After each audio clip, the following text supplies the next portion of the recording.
ago. I grew up in northern Idaho. I was taught that there was a very distinct difference between the rights of who a man is and who a woman is, and what a woman's role is. And I moved to Moscow, and I'm a vandal. And when I was at the University of Idaho, I came out for the first time as an ally. And when I was at the University of Idaho, I came out as the first time as a queer woman.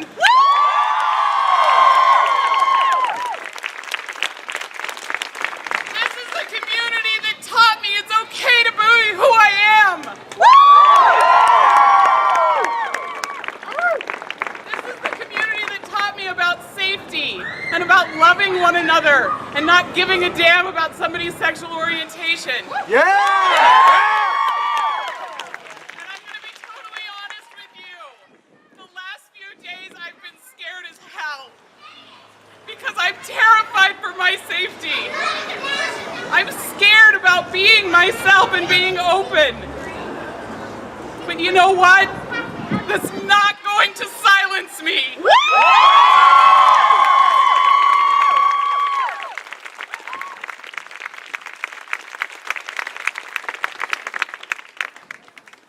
I do this work professionally. I talk to thousands of students about the importance to stand up and use your voice. When you see someone in a position where they need help, you have to stand up and do something or say something. Yeah. We need more love in our communities. We need to spread that love. We need to do something when we see hate happening here. We have to use our voice for good. For those of you in the audience who find yourself to be a minority, we love you and we support you. For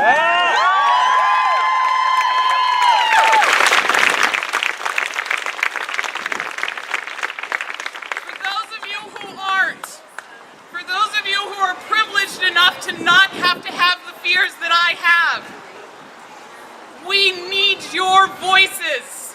We need you to speak up.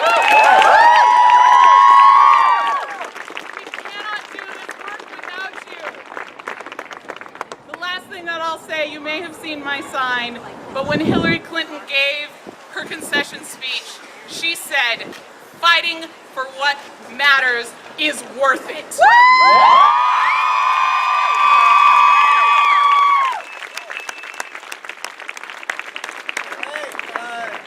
So my mom's a Mexican immigrant, but I'm not going to talk about that. What I want to talk about is how Donald Trump's presidency will affect all of us. We're all going to be affected by this. Everything is on the line. Healthcare, millions of people are going to lose their health insurance. Our climate, if he does what he wants to do, anyone who's young, where will our future be? In our twilight years, we will live in a dark, dark planet if he does what he says he wants to do. Everything is on the line, and we all have to stand together. All of us. I stand with you guys, anyone who's affected by this, because I'm affected by this. It's like that old slogan, an injury to one is an injury to all. He is a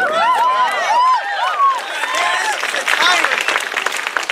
He acts like a tyrant. He talks like an autocrat. And the lesson from people who have lived in democratic states that have turned into authoritarian states is when a tyrant goes up on stage and says what he says, you take him seriously. You don't try and you don't say, oh, well, maybe he won't do that. No, you have to take it seriously, and you have to fight. Yeah. You have to fight and take it seriously, because we're not going to let him get away with what he pledges on doing. And I guess that's what I want to say, because I'm worried as hell for not just me and my mom or my relatives, but for everyone. Like, we gotta fight back.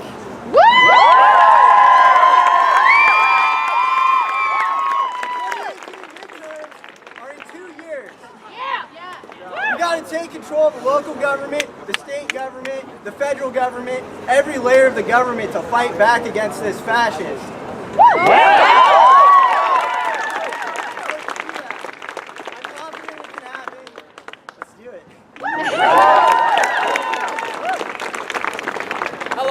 Hi, my name is Mohammed. Go Kooks of Color! Go Vandals of Color! So, I'm a Muslim, I'm American, I'm Middle Eastern, I'm a first-generation college student. I will not give this up. Whether Trump is in power, Hillary is in power, whether anybody is in power, I will not give this up. I study engineering and poli-sci. What kind of engineering? Environmental engineering. Yeah! The engineering that Donald Trump doesn't believe in. Yeah! Global warming. This is a lot of greed, and this is a lot of hatred. I was here a month ago giving a speech about the Black Lives Matter.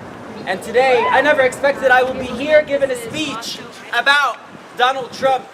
This is so disappointing. I'm so disappointed in America, but I'm not disappointed in you being here today. I'm not disappointed in the unity that we have here. Yeah. So, when I stood here a month ago, I said, the United States says that we are one nation under God, but I don't see one nation. I see one nation and 1,000 minorities. But the 1,000 minorities from wherever they come from, whether you're blue, you're white, you're black, you're trans, you're gay, you're lesbian, you're Muslim, you're Hindu, you're Sikh. We're all human. Say amen. Amen. Amen. Amen. What we can do about this? We can do a lot. Law enforcement will not ever degrade our morals or change our morals. Our morals is diversity, is love, is unity. And what we can do, don't stop your kids from going to college. Don't stop your kids from standing right here just like I'm standing. Speak up. This is your First Amendment in the U.S. Constitution. I'll tell you what, whether you voted for Trump or voted for Hillary or voted for a third party, you have the First and the Second Amendment in the U.S. Constitution. Don't give up your rights. Don't give up who you are.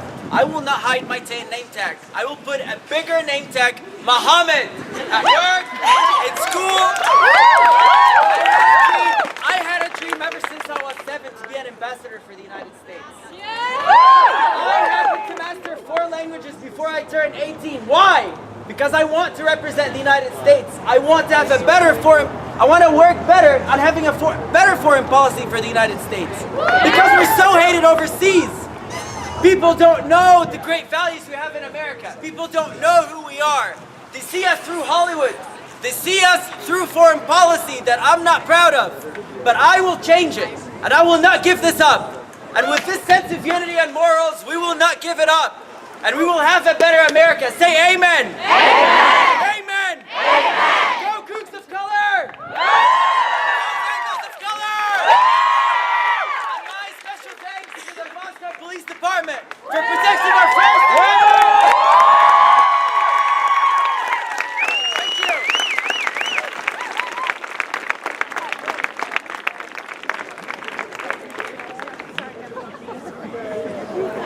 No, that's not going to work. You got 2 of my boards. I'm actually from Pullman. I hope you don't mind if I crashed your party. My name is Lori Ammons. Hi, Lori. The penetration of the anus, or the vagina, or the mouth with an object or a sexual organ is rape by government definition. Woo!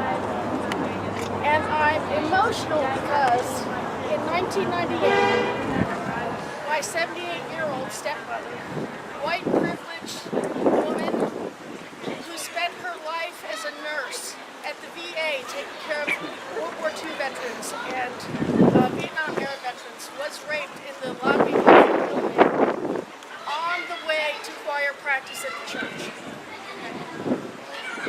That's upsetting enough. Tore the family apart, of course. But what's really upsetting me today is her son, her only child, voted for Trump. And it's like he voted to put her rapist in the White House. And I'm so angry with him, I don't know what to do with it. I don't understand it. The man admitted gets to what he does, he brags about it. And people just don't hear it. And so I guess I'm speaking because I have to get